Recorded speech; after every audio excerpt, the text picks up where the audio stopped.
હાલમાં વાતાવરણમાં પડતો આવે છે, હજુ પણ વાતાવરણમાં વધારે પડતો આવશે. પશ્ચિમી વિક્ષોભના કારણે દેશના ઉત્તરીય પર્વતીય પ્રદેશોમાં ભારે હિમવર્ષા, પવનના તોફાન, કરા વગેરે પડવાની શક્યતા છે. ઉત્તરીય પર્વતીય પ્રદેશોમાં લગભગ 4 ઇંચ જેવો વરસાદ થવાની શક્યતા રહેશે. આ ઉપરાંત જમ્મુ, કાશ્મીર, યુપી, એમપી આ બધા ભાગોમાં હવામાનમાં પડતો આવશે. રાજસ્થાનના ભાગોમાં પણ હવામાન પડતો આવશે અને કોઈ ભાગમાં 20 મિલીમીટર, કોઈકમાં 30 મિલીમીટર, ક્યાંકમાં 40 મીટર જેવો વરસાદ થવાની શક્યતા રહેશે, કમોસમી વરસાદ.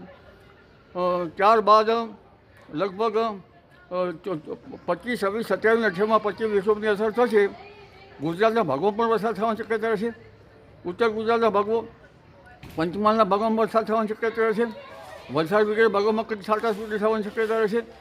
ગુજરાતના મોટા ભાગના ભાગોમાં વાદળવાયુ આવવાની શક્યતા રહેશે અને લગભગ આ અરસામાં ઠંડીમાં થોડો ઘટાડો થવાની શક્યતા રહેશે. પશ્ચિમી વિક્ષોભ ગયા પછી આટલી ઠંડી પડશે અને હિમાલુ પવનો ફૂંકાવાની શક્યતા રહેશે.